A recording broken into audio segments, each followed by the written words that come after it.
Hello बच्चों, कैसे हैं आप सब। Welcome to my channel origin to infinity, जहां आप मेरे साथ यानी खुशी मैम के साथ मैथ्स पढ़ेंगे और अपने मुश्किल कॉन्सेप्ट्स को क्लियर करेंगे। So let's start. तो बच्चों, आज के लेक्चर में हम क्लास 9th का चैप्टर नंबर 1 कंटिन्यू करने वाले हैं। आज का लेक्चर इस चैप्टर का लास्ट लेक्चर होगा एंड उसके बाद हम नेक्स्ट चैप्टर पे मूव ऑन कर पाएंगे।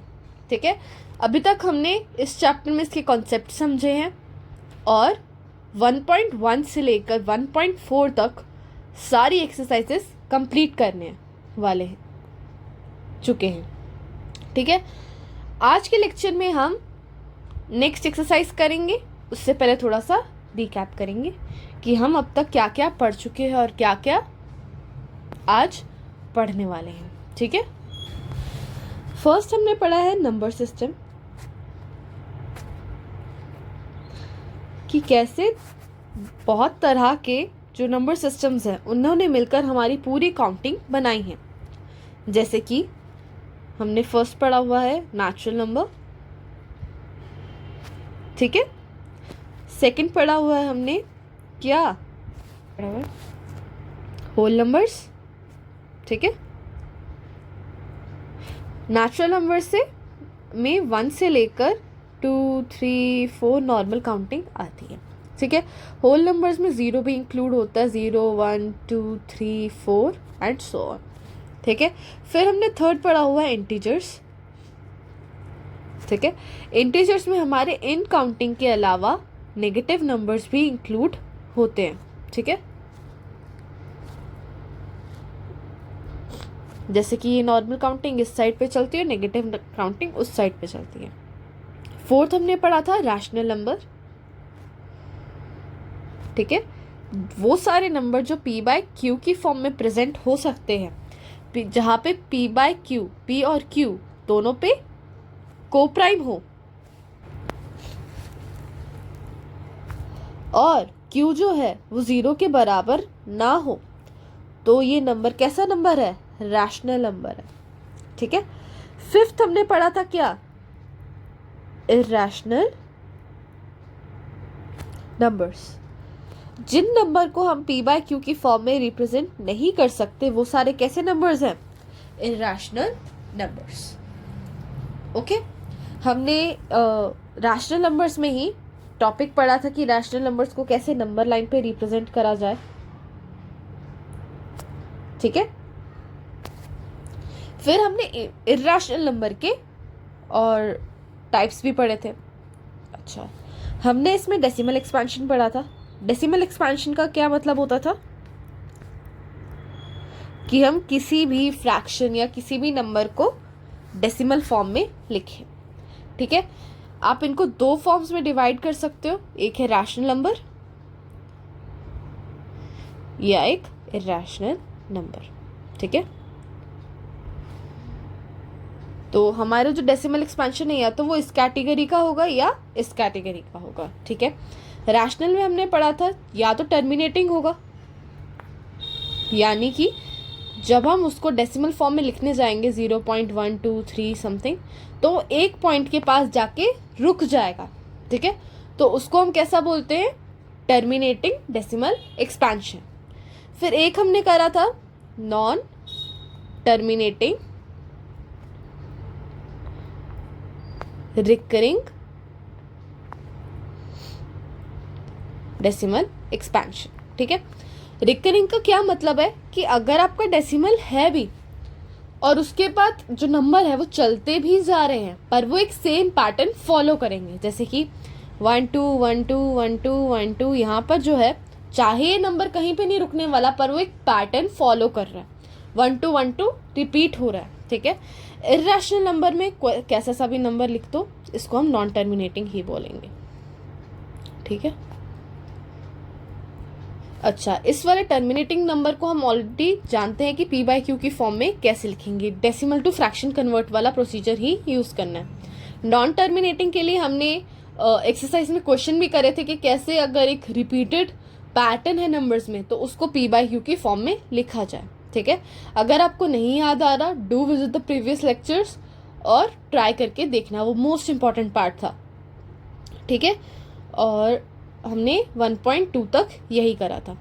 अच्छा 1.3 में था ये, ठीक है। 1.2 में क्या था, हमने इर्रेशनल नंबर्स को नंबर लाइन पे प्रेजेंट करना सीखा था, ठीक है।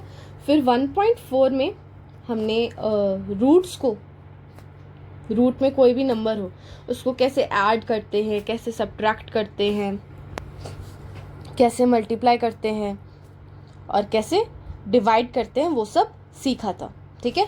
इन्हीं में हमारा एक टॉपिक था जिसमें हमने रूट में अगर डेसिमल वाला नंबर हो जैसे 9.3 तो उसको नंबर लाइन पे कैसे प्लॉट करें वो भी सीखा था, ठीक है। अगर इन टॉपिक्स में से किसी में भी थोड़ा सा डाउट है तो do visit the last lectures, वहाँ पर बिल्कुल डिटेल में, बिल्कुल बेसिक से, बिल्कुल ओरिजिन से आपको पढ़ाया हुआ है, ठीक है। तो आपके लिए जब मेहनत करी जा रही है तो आप इतना तो कर ही सकते हैं कि आप लेक्चर विजिट करें और देखें, ठीक है। और एक मोस्ट इम्पॉर्टेंट टॉपिक करा था जिसका नाम था रैशनलाइजेशन, ठीक है। रैशनलाइजेशन में क्या था, वो कहता था कि कभी भी हमारे डिनोमिनेटर में रूट नहीं हो सकता, ठीक है। हमको उसको किसी ना किसी तरीके से न्यूमरेटर में लाना पड़ेगा। उसके लिए हम क्या करते थे, डिनोमिनेटर में जो भी नंबर था वो ही डिनोमिनेटर और न्यूमरेटर से मल्टीप्लाई कर देते थे। जैसे कि 1/√7 है, √2 है, तो ऊपर भी √2 मल्टीप्लाई कर दो, नीचे भी √2 मल्टीप्लाई कर दो, बचता क्या था 2 का स्क्वायर, स्क्वायर से रूट गया √2/2। अब नीचे से तो रूट हट गया ना, वही मेनली चाहिए। आपका नंबर चाहे कॉम्प्लेक्स हो जाए पर आपको डिनोमिनेटर से रूट किसी भी हालत में हटाना है, बट मैथमेटिकल रूल्स को फॉलो करते हुए। इतनी बात क्लियर हुई हो तो लेट्स मूव ऑन टू आज का टॉपिक, ठीक है। हमारी 1.5 जो है वो सारे एक्सपोनेंट्स पे बेस्ड है, ठीक है। हमने क्लास 7th में एक्सपोनेंट्स पढ़ना स्टार्ट करा था।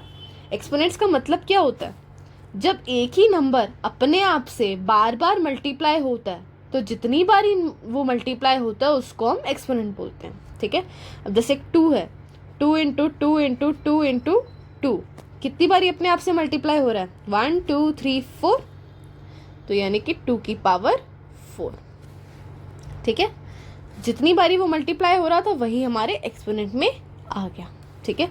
Similarly 5 into 5 into 5 into 5 into 5 into 5 into 5 कितनी बारी है, 1 2 3 4 5 6 7, यानी कि 5 की पावर 7, ओके। जितनी बारी वो मल्टीप्लाई हुआ वो चला गया एक्सपोनेंट में, ठीक है। फिर हमने लास्ट ईयर क्लास 8 में एक नया टर्म सीखा था जिसको हमने देखा था नेगेटिव टर्म्स, नेगेटिव एक्सपोनेंट के साथ में। हमारी जो एक्सपोनेंट्स थे उसमें नेगेटिव नंबर भी आने लग गए थे, जैसे कि 2 की पावर -1, ठीक है। तो एक्सपोनेंट्स में कभी भी नेगेटिव नंबर नहीं रह सकता, आपको नेगेटिव किसी भी हालत में हटाना होता है, ठीक है। तो नेगेटिव हम जब भी हटाते हैं तो एक ही तरीका है, उस नंबर का रेसिप्रोकल कर दो, नेगेटिव अपने आप हट जाता है। जैसे कि यहाँ पर नेगेटिव है, इधर एज्यूम कर लेते हैं 1 है, ठीक है, तो 1/2 क्या हो गया, पॉजिटिव, ठीक है। सिमिलरली 3 की पावर -2, 1/3 का 2, ठीक है। आई होप चीज़ें क्लियर होंगी, ठीक है। तो इस साल हमारे पास एक नई चीज़ इंट्रोड्यूस हुई है जो कि है हमारे एक्सपोनेंट्स में फ्रैक्शन। ये तो बहुत नई चीज़ है, हमने तो आज तक देखा ही नहीं एक्सपोनेंट में फ्रैक्शन। अब जैसे कि 5 6 की पावर 3 3/2, ठीक है। अगर ये 2 ना होता, ठीक है, ये ना होता तो क्या था, ये 3 की पावर 3, ठीक है। तो फ्रैक्शन में कोई भी नंबर का मतलब होता है वो रूट है, ठीक है। अब जैसे यहाँ पे 2 है तो फिर क्या बन गया, ये स्क्वायर रूट, ठीक है। यहाँ पर होता 3 4/3, तो क्या होता 3 की पावर 4 और ये आ गया क्यूब रूट में, ठीक है।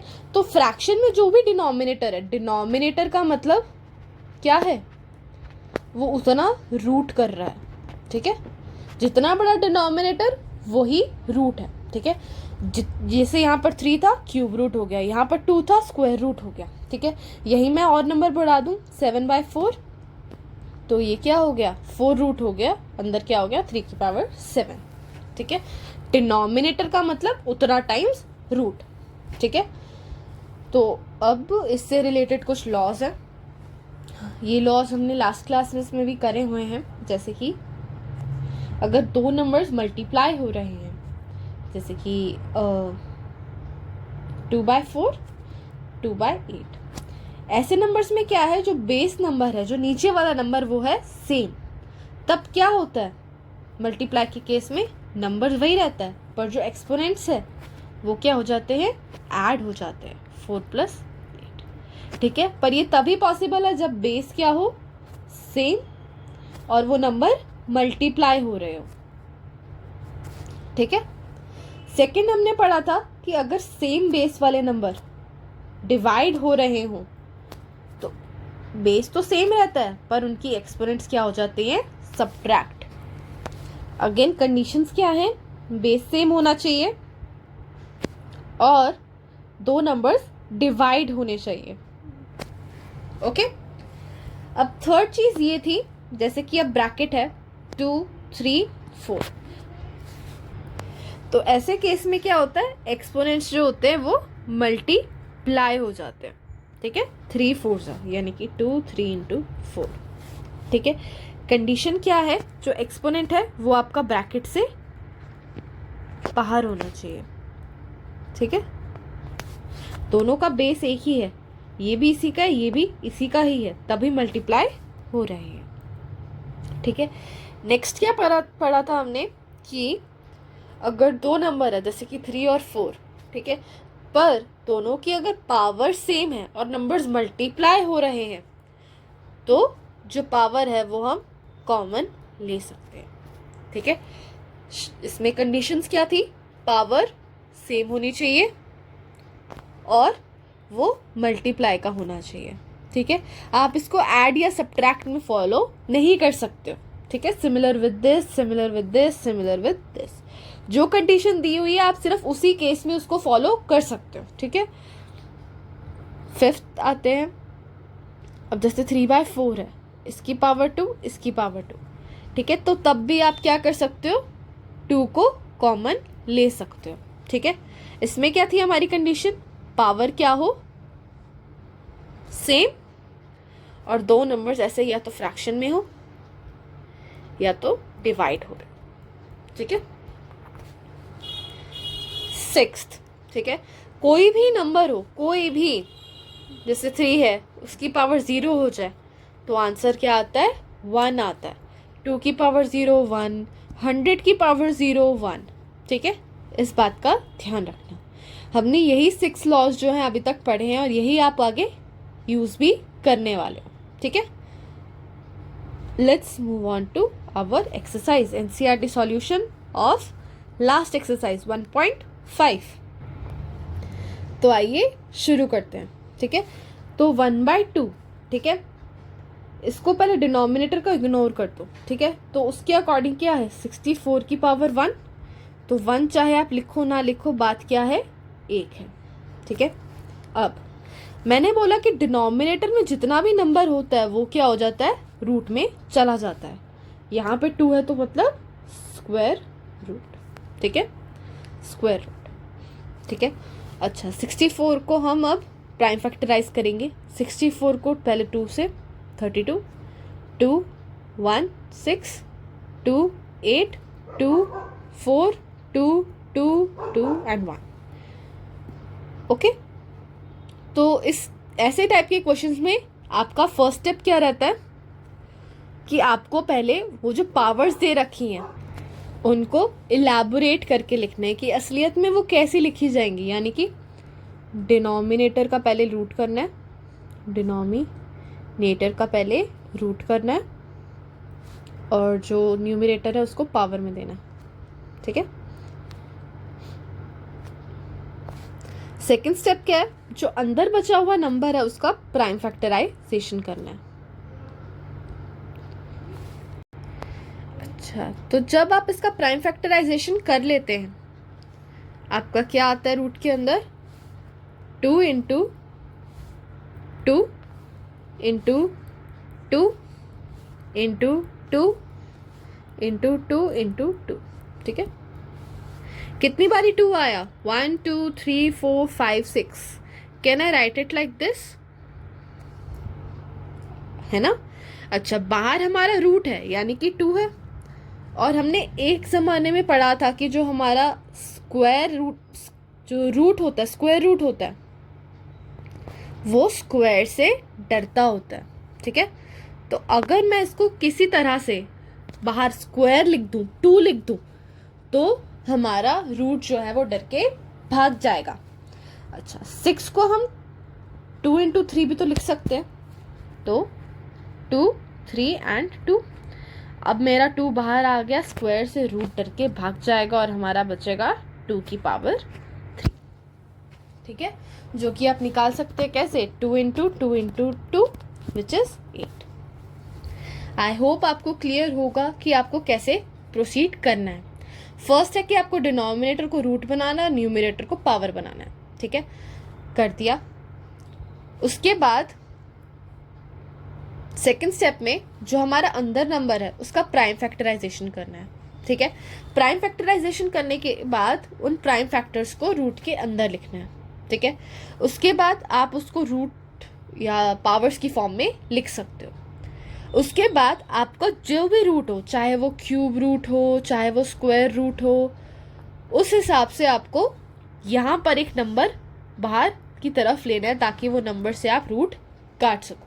ठीक है, अगर यहाँ पे क्यूब रूट होता तो मैं 3 बाहर लेती।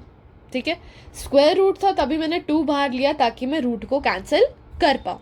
ठीक है, जब हमने स्क्वायर और रूट को कैंसिल कर लिया, मेरे पास सिर्फ ये बचा 2 की पावर 3। ठीक है, अब आप इसको फाइंड नॉर्मल तरीके से 2 इंटू 2 इंटू 2 करके कर सकते हैं। ठीक है, नेक्स्ट क्वेश्चन करेंगे तो शायद आपको और ज़्यादा क्लैरिटी आ जाए। ठीक है, आई होप समझ आया हो।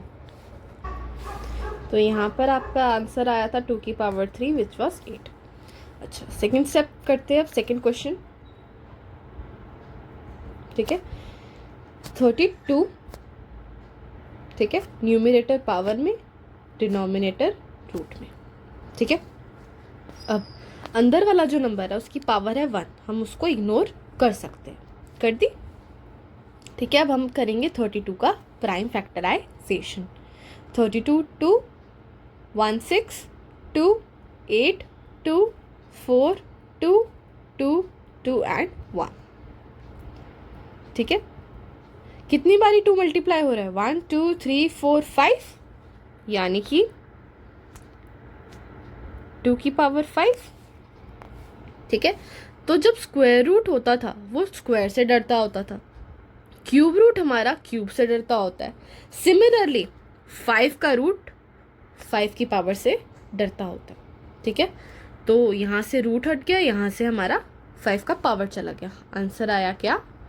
2। ठीक है, ये तो बहुत ईजी था बल्कि पिछले वाले से भी।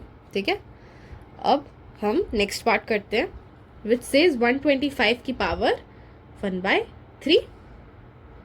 ठीक है, तो पहले तो हमको क्या करना है? 125 न्यूमरेटर पावर में और जो डिनोमिनेटर है वो रूट में। ठीक है, तो 1 आप चाहे लिखो ना लिखो, बात एक है। अब करेंगे हम 125 का क्या? Prime factorisation. 25 5 5 5 एंड 1। डन है बात? तो कितनी बारी 5 मल्टीप्लाई हो रहा है? 3 बारी, 5 की पावर 3। ठीक है, अगेन क्यूब से क्यूब रूट डरता है और वो भाग गया। अब बचा क्या अंदर? 5। ठीक है, this was our final answer. इसी के साथ आपका 1.5 का क्वेश्चन नंबर 1 होता है complete. Let's move on to next question. ठीक है, अच्छा, क्वेश्चन कहता क्या है? 9 3 रूट 2। ठीक है, स्टेप्स वही फॉलो करने हैं। पहले न्यूमरेटर ले लो अंदर हमारे नंबर की पावर में, और जो डिनोमिनेटर है उसको रूट बना दो। ठीक है, अब 9 को कैसे कैसे लिखा जा सकता है? पहले प्राइम फैक्टराइजेशन करो। 3 3 3 एंड 1। यानी कि क्या, मैं इसको ऐसे लिख सकती हूँ 3 की पावर स्क्वायर, पर फर्क इतना है कि यहाँ पे 9 का क्यूब हो रहा था, ठीक है। तो यहाँ पर हमको ये लिखना ही पड़ेगा। यहाँ पर अब मल्टीप्लिकेशन के लिए ये हमारा एक्स्ट्रा स्टेप है पिछले क्वेश्चन से कंपेयर करते हुए, तो ठीक है। तो अब 2 3 का क्या होता है 6। अच्छा, अब अगेन फर्स्ट क्वेश्चन की तरह आ गया कि हमको इस 6 को ऐसी फॉर्म में लिखना है कि मैं 2 जो रूट है हमारा उससे काट सकूं, ठीक है। 6 को मैं 2 इंटू 3 भी लिख सकती हूँ, ठीक है। मतलब कि क्या 3 अंदर और 2 बाहर, जहाँ पर 2 कट जाएगा रूट से और बचेगा 3 का 3, which is 27। I hope clear हुआ होगा, नहीं हुआ तो नेक्स्ट क्वेश्चन में और ज़्यादा हो जाएगा, ठीक है। नेक्स्ट क्वेश्चन क्या कहता है 32, ठीक है। पहले तो न्यूमरेटर ले लो पावर में एंड डिनोमिनेटर ले लो बाहर रूट में, ठीक है। अब 32 को हमने पीछे ही करा था, ये कि 32 को हम 2 की पावर 5 भी बोल सकते हैं। 32 को हमने क्या बोला 2 की पावर 5 की पावर 2, ठीक है। अब जब आप ब्रैकेट ओपन करते हो ये दोनों हो जाते हैं मल्टीप्लाई, ठीक है। 5 2 ज़ा 10, 2 की पावर 10। अब 10 को मुझे ऐसी फॉर्म में लिखना है कि मेरा 5 बाहर की तरफ रहे और मैं उससे हमारा 5 का रूट कैंसिल आउट कर सकूं, ठीक है। सो 5 यहाँ आया, 2 यहाँ पर आया 2 और यहाँ पर आया 5। क्यों आया, 10 को हम 2 इंटू 5 भी तो लिखते हैं, तो 5 बाहर लिख दो या 2 अंदर लिख दो, बात तो एक ही है, ठीक है। 5 की पावर से 5 का रूट गया, बचा क्या 2 की पावर 2 विच इज 4, ठीक है। Let's move on to next part which says 16 numerator power में, डिनोमिनेटर बाहर रूट में, ठीक है।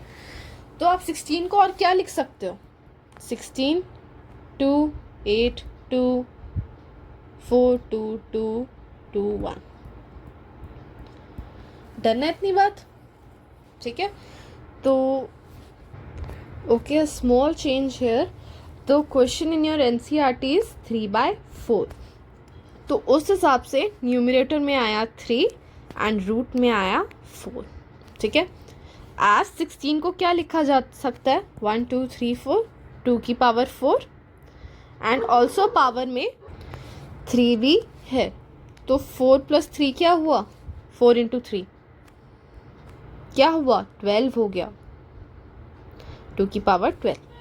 अब 12 को ऐसे लिखना है हमें कि हमारा 4 का जो रूट है वो हट जाए, ठीक है। तो 12 को 4 इंटू 3 भी लिखा जा सकता है, ठीक है। तो मैंने क्या करा 4 2 की पावर 3 की पावर 4, 4 से रूट 4 गया, आंसर क्या बचा 2 की power 3 which is 8, okay. Let's move on to next question, next part. 125 की पावर -1 क्यूब रूट, ओके।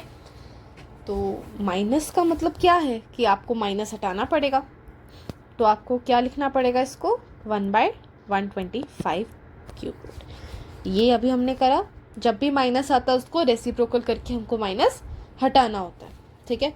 अब इसका प्राइम फैक्टराइजेशन करो, 1 का प्राइम फैक्टराइजेशन तो 1 ही रहेगा, ठीक है।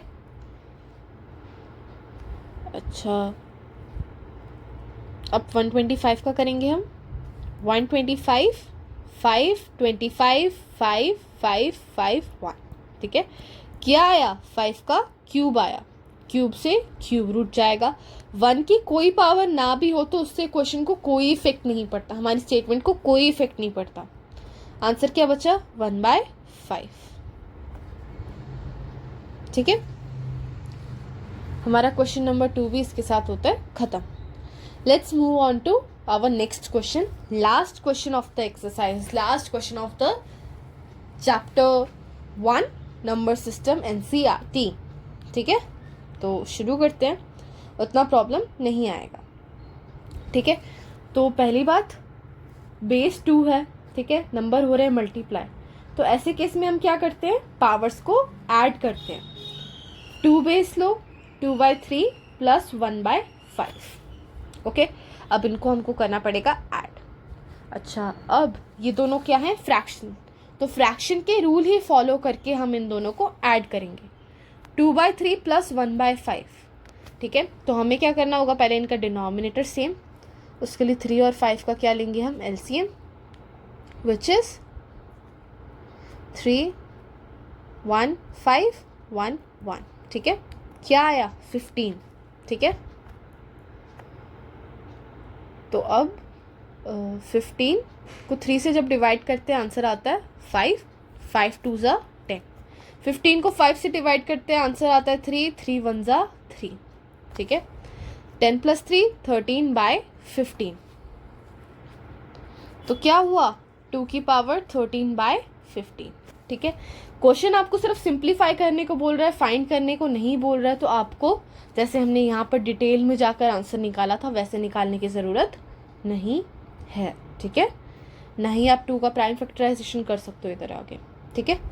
Let's move on to next part. आप इसको कैसे लिख रहे हो, 1/3 की पावर 3/7, ठीक है। तो जब आप इस ब्रैकेट को ओपन करते हो तो 1 की पावर 7 और 3 की पावर 3/7 होता है। ये वाला प्रॉपर्टी यूज़ कर रहा है, जहाँ पर हमारा डिवाइड जो होता है वो कॉमन ले रखा होता है, ठीक है। तो 1 की पावर 7 हो तो 1 को तो फ़र्क नहीं पड़ेगा, पर जब ये ब्रैकेट खुलेगा तो ये दोनों पावर्स क्या हो जाएंगी, मल्टीप्लाई हो जाएंगी। 3 7 ज़ा 21, 3 की पावर 21, 1/3 की power 21। Okay, let's move on to next statement, जो कहती है दैट 11 1/2 बाय 11 1/4, ठीक है। तो अब डिवाइड हो रहे हैं, सेम बेस है, और सेम बेस में हम क्या करते हैं, पावर्स को सब्ट्रैक्ट करते हैं, ठीक है। तो यानी कि क्या, 11 1/2 माइनस 1/4, ठीक है। तो 1/2 माइनस 1/4, इसका एलसीएम लेते हो तो आपका क्या आएगा, 2 1 2 2 1 1, ठीक है। 4 आया, 2 2 ज़ा 4, 4 को 2 से डिवाइड करोगे बचेगा 2, 2 1 ज़ा 2, 4 को 4 से डिवाइड करोगे आएगा 1, 1 1 ज़ा 1, 2 - 1 इज 1/4, ठीक है। क्या आया आंसर, 11 1/4। यही आपका फाइनल आंसर है। Let's move on to next question. 7 की पावर 1/2 इंटू 8 की पावर 1/2, ठीक है। तो जब भी आपके पास ऐसा कोई क्वेश्चन होता है जिसमें पावर सेम हो, बेस अलग हो, तो कौन सा लॉ यूज़ होता है हमारा, ये वाला, जहाँ पर हम अपनी पावर को बाहर ले लेते हैं और अंदर वाले नंबर्स को मल्टीप्लाई करते हैं। Let's do that. 7 × 8 1/2, ओके। 7 8 ज़ा इट्स 56 की पावर 1/2। अच्छा, आप इसको इसके आगे और सिंप्लीफाई नहीं कर पाओगे, यही आपका रहेगा फाइनल आंसर, ठीक है। अगर आपको करना ही है तो 56 को आप प्राइम फैक्टराइज करोगे तो क्या आएगा, 2 20 8 2 114 2 7 7 1, यानी कि क्या, 2 का क्यूब इंटू 7। वैसे तो ये हायर है, जिन बच्चों को समझ आए सिर्फ वही करना, जिनको नहीं आ रहा, जिनको बेसिक भी वीक थे, वो यहाँ पर छोड़ सकते हैं, ठीक है। यहाँ पर भी आपको मार्क्स मिल जाएंगे, ठीक है। अब यहाँ पर मैं 2 को 2 का स्क्वायर इंटू 2 इंटू 7 भी लिख सकते हैं, ठीक है। अब यहाँ पर सिर्फ इस स्क्वायर से इसका रूट कट सकता है, इस एरिया का, बाकी पे तो रूट रह ही जाएगा। तो इट्स 2 2 इंटू 7 यानी कि 2√40, ठीक है। आप यहाँ पर भी छोड़ोगे तब भी आपको मार्क्स मिल जाएंगे, अगर आपको समझ आए तभी ये जो हायर स्टेप्स है वो करना, वरना मत करना। It's not an hard and fast rule to perform those, ठीक है। तो इसी के साथ हमारा 1.5 भी होता है फिनिश, ठीक है। From next lecture onwards we will be starting chapter number 2, ठीक है। तो मिलते हैं आपसे उस क्लास में, क्लास 9 के बच्चों, एंड मेरे पढ़ाने का स्टाइल अच्छा लगा हो या फिर समझ आपको आया हो अच्छी तरह, तो लेक्चर को लाइक करना, फ्रेंड्स के साथ शेयर करना, ठीक है। ऐसे ही सारे चैप्टर्स पढ़ने के लिए, हर एक्सरसाइज को एकदम किल करके एकदम अच्छी तरह पढ़ने के लिए, गो थ्रू करने के लिए चैनल को सब्सक्राइब करना। इस चैप्टर में या फिर आगे आने वाले कितने भी फर्दर चैप्टर्स आपने पढ़ लिए हो, उनके कोई भी कॉन्सेप्ट हो, कोई भी क्वेश्चन हो, आप कमेंट सेक्शन में लिखकर मुझे बता सकते हैं, ठीक है। मैं आपके लिए डाउट क्लास ज़रूर अरेंज करूँगी, ठीक है। And thank you for watching.